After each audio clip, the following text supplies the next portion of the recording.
The first thing was to set up a monthly quota for each department and strictly budget expenses. Now each evening we tabulate the results of every department on a daily operating control. In that way we can tell immediately if any department is in the red. If it is, we go to work on that department at once.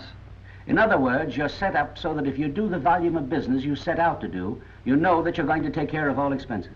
Correct. And the higher we go beyond our set quota, the more money we make and the more liberal we can be in our trading. Suppose you're taking a trade-in. We figure what we can sell that car for quick, what the reconditioning cost will be, what the sales commissions will be on the new and used unit. And if there's a little profit left, you accept the deal. Correct. And if we can't, we tell the salesman what we will do. And then he really goes to work on the prospect. How do you handle used cars?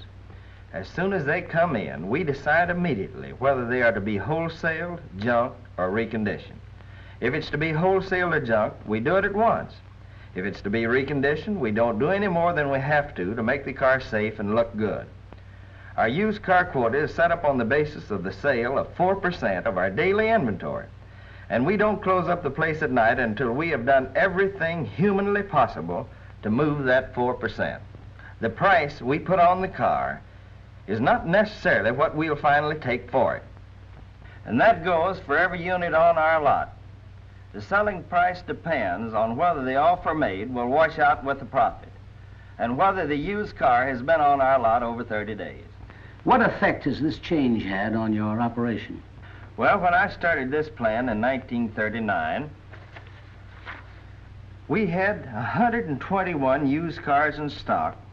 67 of them were over 30 days old. 16 of them were loaned out. You can't sell them if they're not on the lot. We stepped up our sales from 673 in 1938 to 1,129 for 1939, or a 68% increase.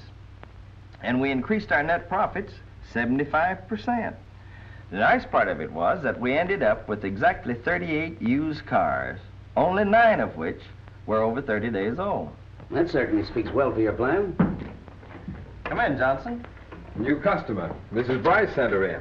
Say, that's 3 hot prospects she's dug up for us in the past 6 months. She's been a great booster ever since she bought her car. Tells her friends they got a better deal here than any other place in town. Wait. Hold on a minute there. $365 too much for this car. I know it. You ought to get it for around 3 1/4. Say, I'll tell you what to do. See if you can't close this one out today at $335. I'll do my best, boss. By the way, Bill Williams, Ford dealer from hometown, Harry Johnson. How do you do, Mr. Williams? How do you do, Mr. Johnson? Tell me, how do you salesmen feel about this new plan of operation? It certainly gives us an incentive to get out and sell. I'm making more money than I ever made. Huh, sold a radio, eh? The best time to sell accessories is when a customer is buying a new car. And the more accessories you sell, the better chance of having the house accept the deal. I've thought of that, too. Have you any special way of developing prospects? No special way. We make propositions to as many people as we can every day. We don't wait for them to come in, but we use handbills, bird dogs, blind ads, everything. And the boss has us concentrate on competitive owners to keep our used car stock balanced. Say, if you're ever in hometown and need a job... Hear that, Mr. Hotzinger? Thanks a lot, Mr. Williams, but I'm mighty happy right here in Tampa. Goodbye. Goodbye. Good man, Johnson. One of our best. He averages over $300 per month, has gone over $500. I could use a few men like him. I could use a few boosters like that Mrs. What's-her-name, too. We have people all over town doing our advertising for us, and as a result, in 1938, we spent $7.26 per car on used car advertising. And in 1939, we cut that way down.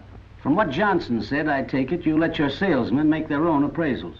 We don't believe in appraisals. What we actually have here are deals that have been written up, subject to our acceptance. The main thing is to have our salesmen sign up all the prospects they can on whatever terms necessary to get their names on the dotted line and bring them in, but teach them to be good traders. Suppose I wanted to set up an operation like this. What's the most important thing to look out for? The liquidation of used cars. Don't let anything keep you from getting rid of them, and you'll always keep the doors open to new car business. What I'm most interested in is not how much I've made on each individual deal, but how much profit I've got in the bank at the end of the year. I'm grateful to you, Mr. Holsinger. I've learned a lot. How about having some lunch? I'd like to, but I've got to get on to Jacksonville. Jacksonville, eh? Be sure and visit Walter McRae at Duval Motors.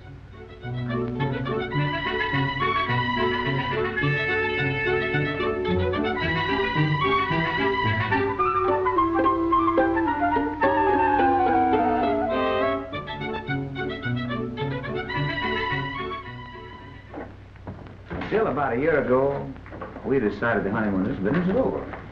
We really decided to go to work. Won't you have a chair, fellow? Thanks. So what happened? Well, we changed our plan of operation just as progressive dealers are doing it everywhere. Our plan calls for rigid control of expenses, also lots of hard work, in addition to a fair compensation for the salesman.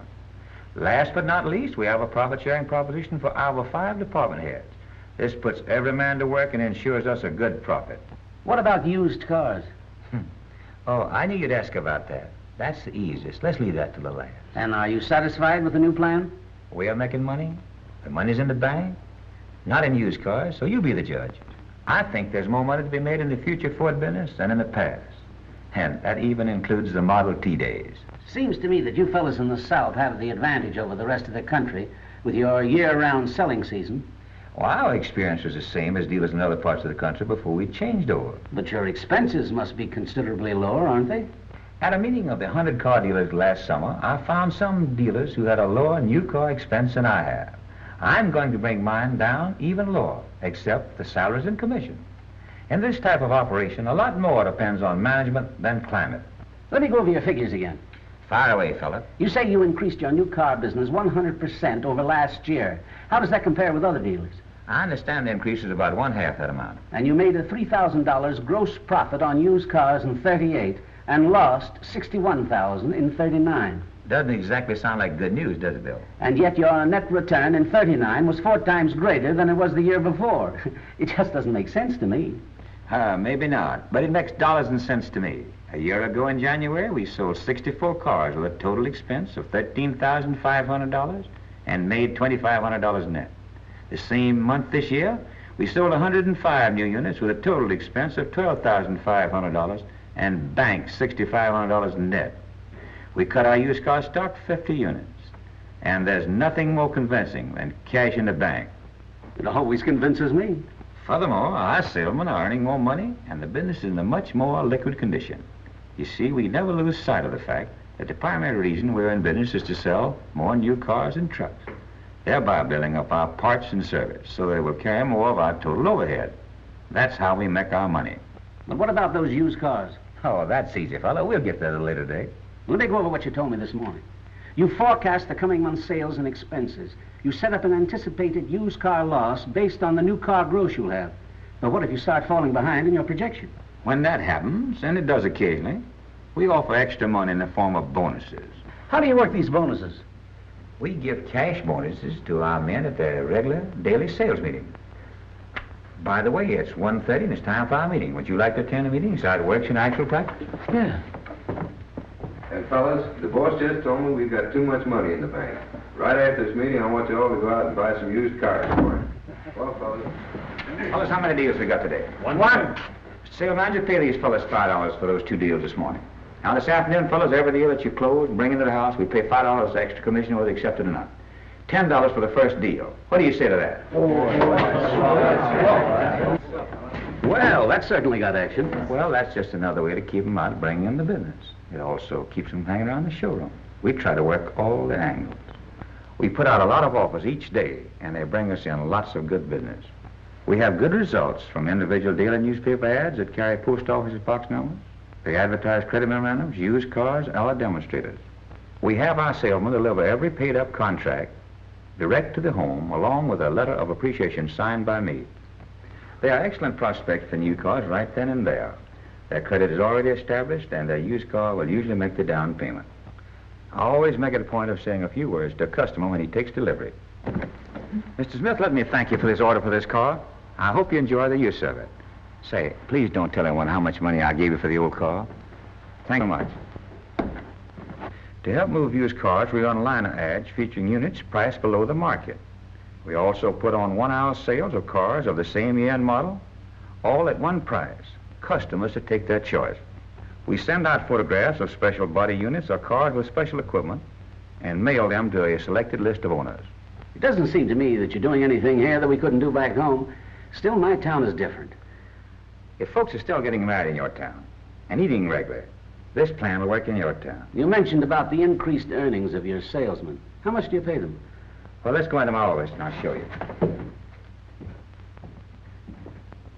You'll see that they enjoyed a mighty sweet income. By the way, take a look at this.